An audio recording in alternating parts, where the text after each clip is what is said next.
everyone. Thank you for watching us here today as we discuss how to enhance your data insights to gain a competitive edge for your business. Scalesology and ILR both help companies see insights that other consulting companies miss. Hello, I'm Ken Scales, founder and CEO of Scalesology. Scalesology is a data analytics, software development, and information security consulting firm. We help our clients do that whole entire data analytics journey, whether it's collecting information, processing that information, centralizing that information by creating data lakes and databases, analyzing that information, getting insights, and most importantly, deploying those insights into action. Joining me today is Jim Connolly, owner of ILR. Hello, Jim. Hello, Ken. Jim, please tell us about yourself and your company. Sure. As you said, Jim Connolly with ILR, it stands for Industry Leading Results. Been in private practice now 22 years, and then did it previous to that as well. And what we do is help move companies from performance below expectations to exceeding industry results,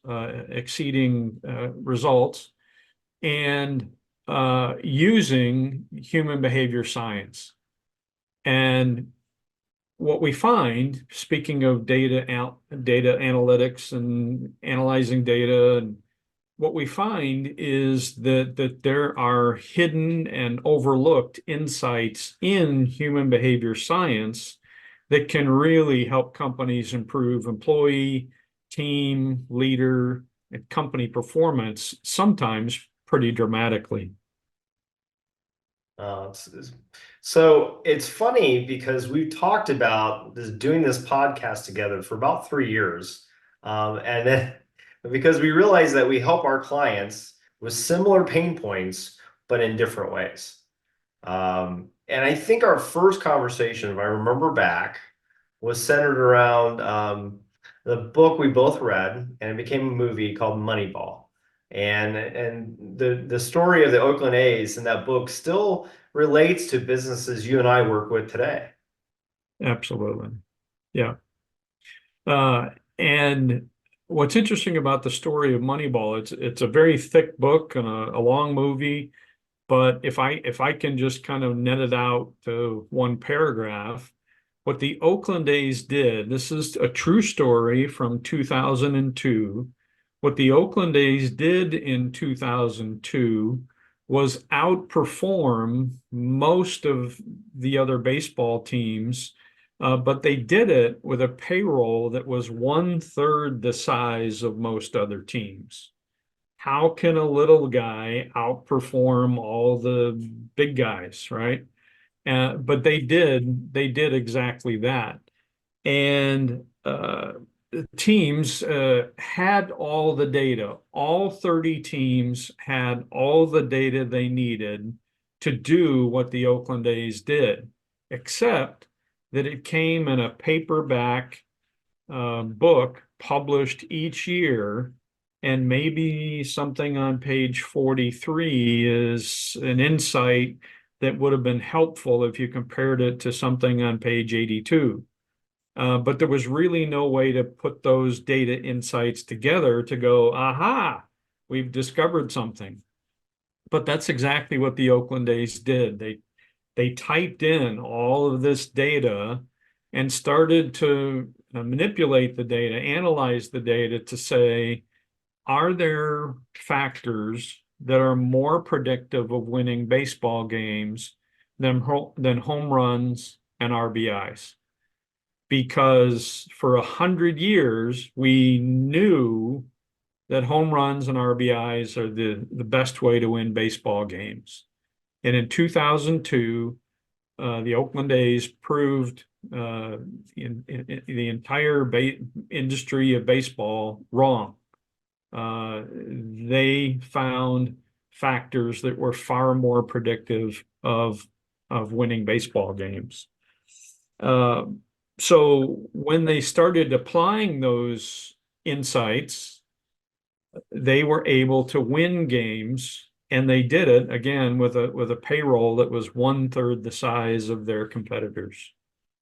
It's so interesting, Jim. And I remember reading the book and then, obviously watching the movie. But it's funny because that translates to a lot of things I see happening with businesses out there today. You talked about the companies are overwhelmed with the amount of data. And that's what's happening out there. Companies have a lot of data that they collect and store, but typically that data is not in the same place. It's in many different disparate applications. I see companies out there that are missing key insights that are most predictive of what's going to improve their company's performance. And then I see finally some companies that, really don't know how to transition from what I'll call that descriptive analytics, which is really what happened in the past, to what is going to happen in the future with predictive analytics. One, I guess, case study that comes to mind is a company we still work with today, worked with them for a while. They collect used cooking oil and they convert that used cooking oil into airline jet fuel, biodiesel fuel, and also into fertilizer. But one of their main problems was they had data in all these different sources. They were collecting a lot of information, but that information wasn't kind of put together in a way where they could make sense of it. Just like you said in Moneyball, right? They had the big book, but how do you put all this stuff in together to really understand? And so one of the things we did with them was we took all that information, we built data pipelines, built a data warehouse, and then built BI reports, right? Getting those descriptive analytics using Power BI. We then could then look at it and say, all right, here's every restaurant you're collecting used cooking oil from, and then how it translates all the way to the KPIs of key performance indicators that they wanted to look at on a daily basis. Well, what we then started to do with that is, okay, that's great. We understand how much information we have or use cooking oil we're going to collect from the every restaurant, but now how can we predict it, right? So then we started predicting how much cooking oil we're going to be able to collect from these different restaurants. And then we started doing routing optimization with trucks, making sure the trucks were picking up the used cooking oil at the right time, not going too early, not going too late. And so that was important. Interestingly enough, when we continued to look at the data, we saw different insights that led to fraud because what we saw a cluster of different restaurants that were not producing the amount of cooking oil we thought. So we thought, okay, our numbers are wrong. Well, this is interesting. It just doesn't make sense. And it was just in a very interesting clusters in different geographic locations. So they sent a private detective out to take a look. And they found that they actually had a bunch of theft. And that information then led to over 35 arrests with that key insight and that data. So you never know sometimes where these insights will go. And that's why it's so important to, again, grab all this information, first started looking at it from a descriptive past standpoint, and then what can we do to actually predict what's going to be happening in the future? So I'm guessing you probably see some of those same things with predictive kind of measures and things and data points and pain points with your clients too, right, Jim? Yeah, absolutely. One of the ways that we help companies is with their hiring. And, we know that we're supposed to ask a behavioral question and, that's how to do interviewing and hopefully improve our hiring. I had a CEO who contacted me, and in our initial conversation, he kind of sheepishly admitted that he was hiring professionals and he took great care in the interview process. And what he found was that his batting average was 1 for 9.